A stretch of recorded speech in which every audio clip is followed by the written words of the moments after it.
Good evening, I'm Dennis Ward. Welcome to APTN National News. Work at a construction site in southern Ontario has been put on hold after ancestral remains were found. The excavations were for a proposed parking lot at the Ontario Power Generation head office in Oshawa, Ontario. Annette Francis has more. Things are quiet here at the site where remains were found within large excavated soil deposits 2 weeks ago. According to a statement from Ontario Power Generation, or OPG, a bone fragment was found during archaeological work at the site. In a joint statement by several area First Nations, they say OPG and its contractor did not follow the proper Heritage Act procedures. Alderville First Nation Chief Tainer Simpson says the excavation started a few months ago without an archaeological assessment. And once we found out that none had been done, we asked for a stop to the excavation. There were already soil piles on site. So the proponent, OPG, agreed to halt everything, and they also agreed to sift all of the piles that were there. So it was estimated that it was going to take 40 days of screening and sifting all the soil piles to do it all.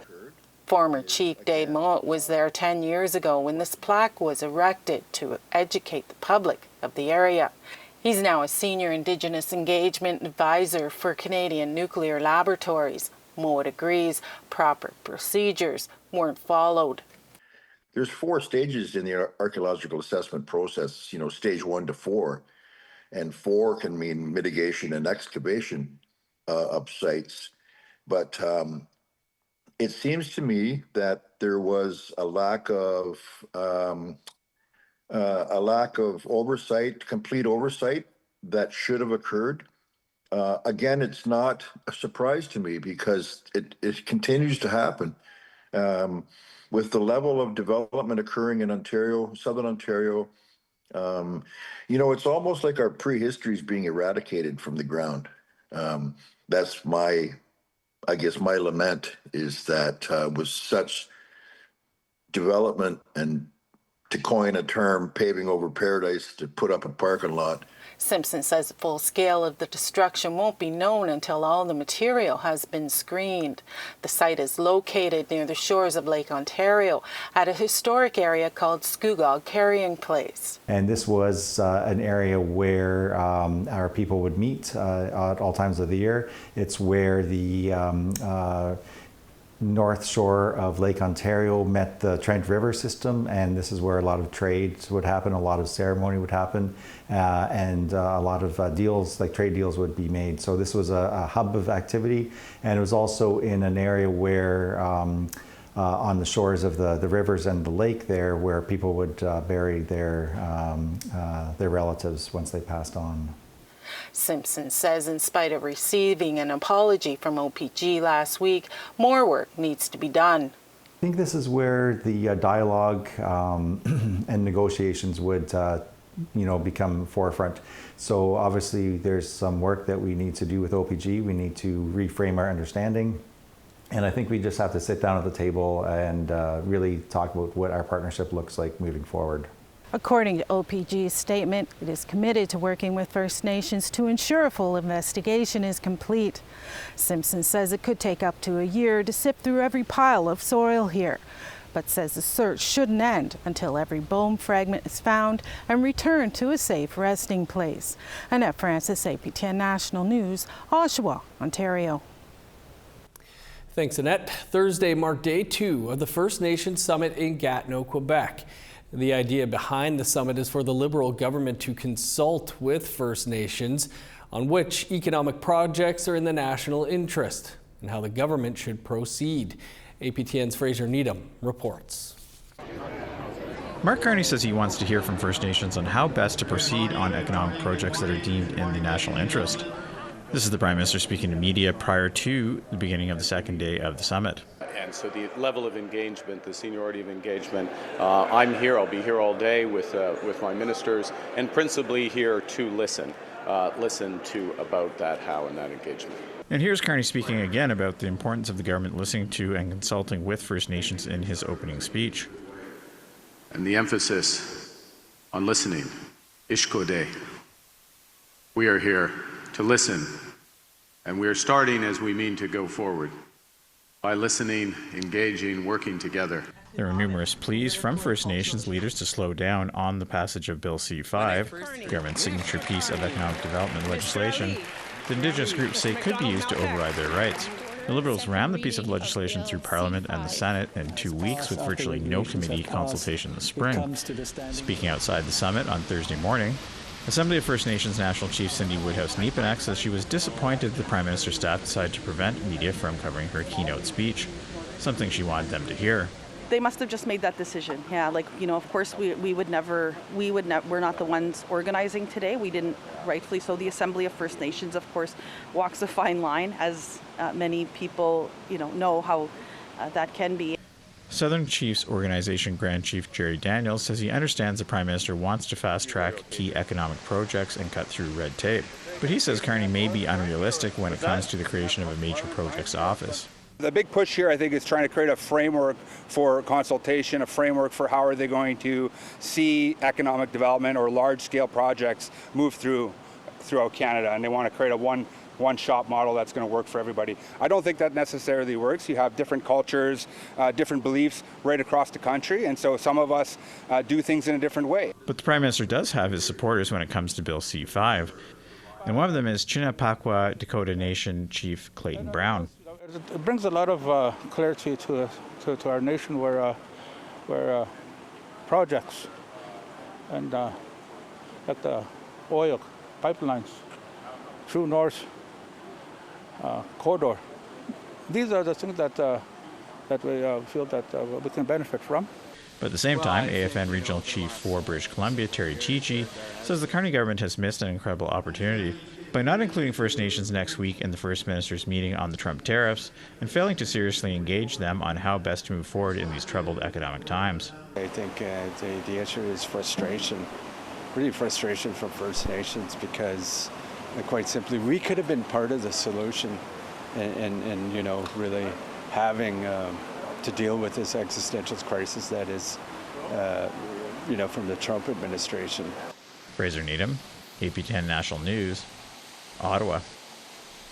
To the wildfire situation now, and officials say there are just under 13,000 Manitobans evacuated from 9 communities due to wildfires in the province. 2 new shelters have opened up in Winnipeg to accommodate those who have fled their homes. There are more than 6,000 beds available in the provincially run shelters for any future evacuations.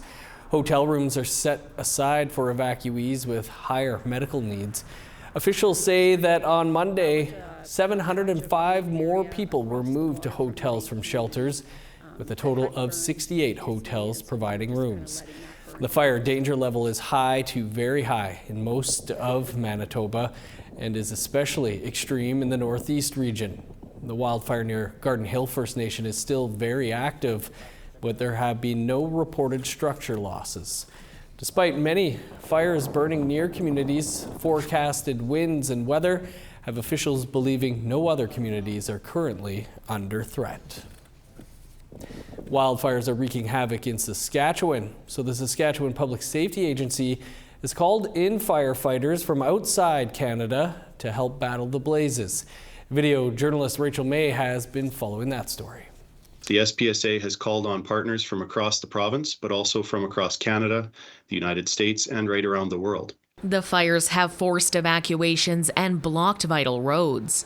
SPSA chairperson Tim McLeod said in a virtual press conference that while help has been coming from the U.S., 2 more countries have now joined the effort. We've received firefighting supports from nearly every province and territory and from several American states, including Alaska, Colorado, and Washington. Last week, Quebec once again sent 2 aircraft and an additional 100 wildfire personnel. This week, we welcomed 40 firefighters from Australia, and we will welcome 40 additional firefighters from Mexico in the next few days. There are currently 48 active wildfires in Saskatchewan, with 10 communities under evacuation. Residents from Canoe Lake, Jans Bay, La Plonge, Lac La Plonge Resort Division, Montreal Lake, Pow-wow, Pine House, Pachinak, and English River First Nation have been relocated across the province, from Meadow Lake to Regina. The road to Pachinak is now closed, and with that community evacuated, supplies for firefighters have to be flown in. Athabasca MLA Leroy LaLiberty says more support is needed for evacuees and for those who stayed behind to help fight the fires. Put your shoes in the people that have to leave their homes with a bag, not knowing if they're going to come home to a home. He says people might be tired of hearing about northern fires, but it's not just the evacuees being affected. But these fires are destroying our traditional territory. You think about all of the animals, the medicines that people pick, and that, for a lot of people, they see bush, but for us, that's home. When asked what he wants to see, LaLiberty called on the Saskatchewan Party to step up, provide evacuees with timely support, and have the Premier admit that the province wasn't prepared for a fire season that happens every year. To Premier Scott Moe, do your job. Stand up, do your job. Premier Moe, and I'm saying the same thing to the Sask Party government. Rachel May, APTN National News, Saskatoon. Our Truth in Politics panel will be here after the break to give their take on the First Nations Summit. Stick around.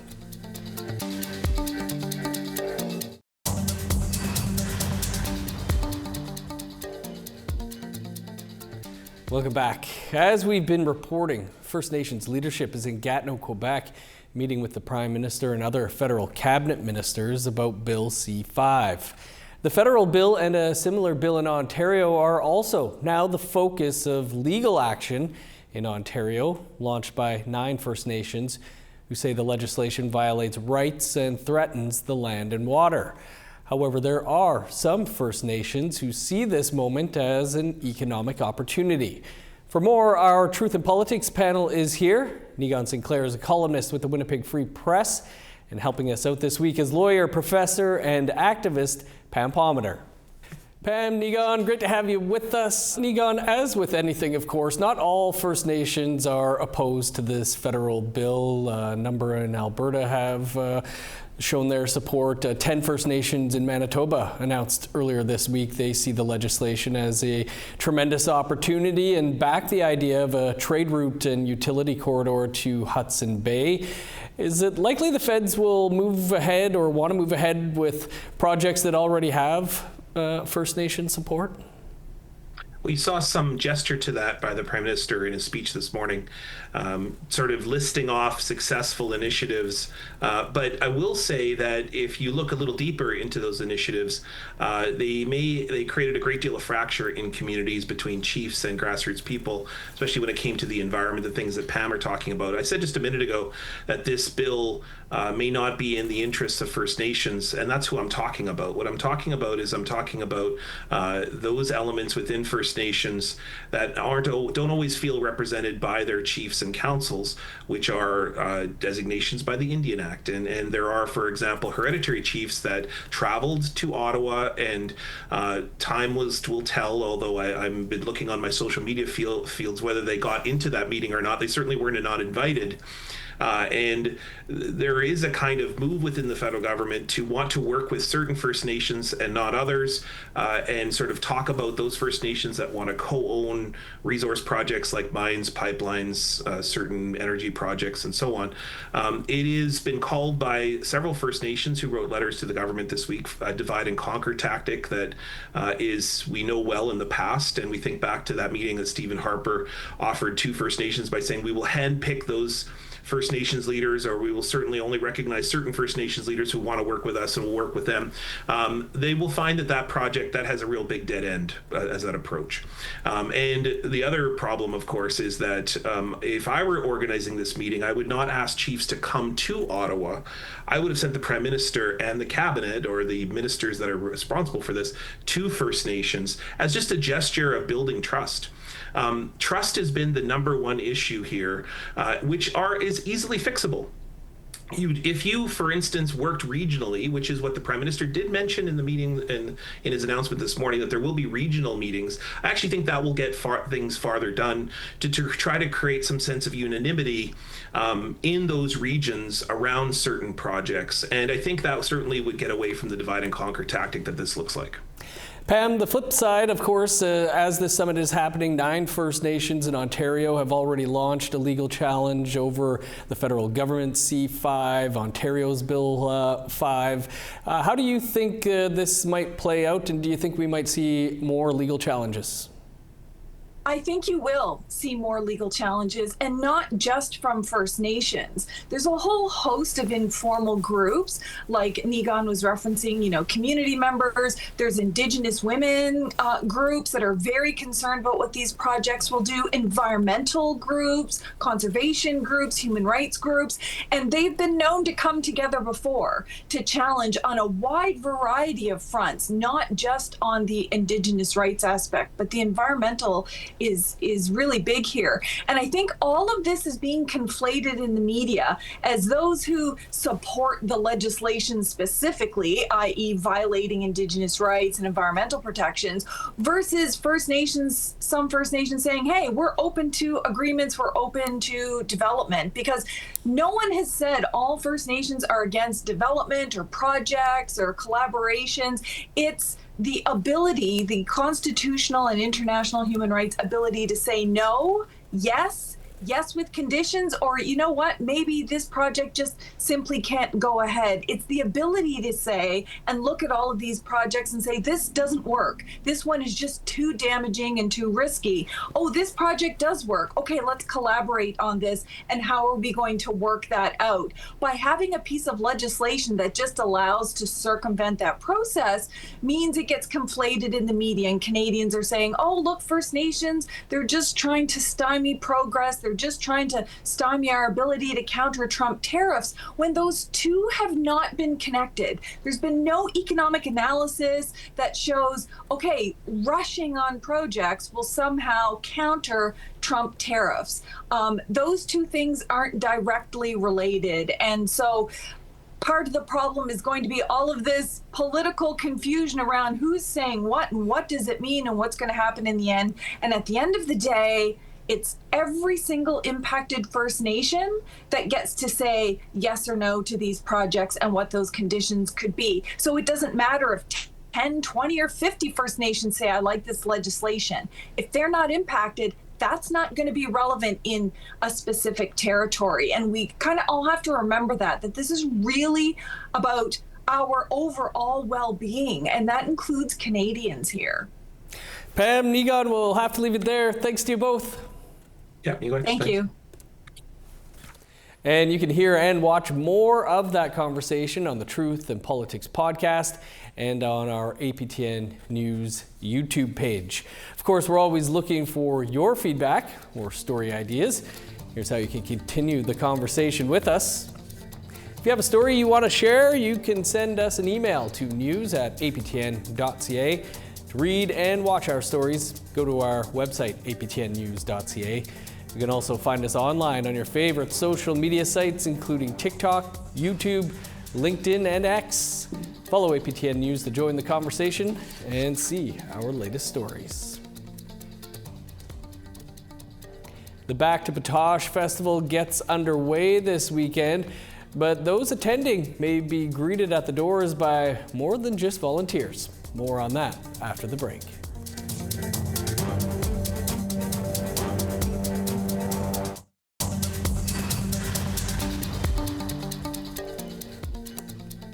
Welcome back. Time now for our photo of the day. And Kevin Hobbs recently attended the Soaring Spirit Pow-wow at Stony Creek and was shared with us this photo of some of the dancers enjoying the experience. Thanks, Kevin. You can send your photos to share@aptn.ca for the chance to be our next photo of the day. Now let's take a look at tomorrow's weather forecast. Starting on the East Coast, showers and 23 in Fredericton, 28 with rain in Halifax. 18 with showers in Kuujjuaq, rain in Nain, and a high of 12. Sun's out and 24 in Montreal, showers and 19 for Chibougamau. 23 under sunny skies in Sault Ste. Marie, North Bay, and Toronto. 22 in Thunder Bay, showers and 23 in Sioux Lookout. 22 with rain in God's Lake and Norway House. 24 in Winnipeg, 23 with showers in Dauphin. 24 in Regina, Estevan, and Saskatoon. Smoky and 26 in Buffalo Narrows, 23 with smoke in La Ronge. In northern Alberta, 28 in High Level, Fort Chipewyan, and Fort McMurray. 24 in Edmonton, 27 and sunny in Lethbridge. Showers and 21 in Vancouver and Victoria. 19 with rain in Prince George, showers and 23 in Smithers. 19 in Old Crow, rain and 24 for Whitehorse and Mayo. 27 with rain in Yellowknife, 21 and showers in Norman Wells. Cloudy and 6 in Sax Harbor, 12 in Paulatuck. 12 in Chesterfield, sunny and 17 for Baker Lake. 5 in Resolute, 9 in Arctic Bay.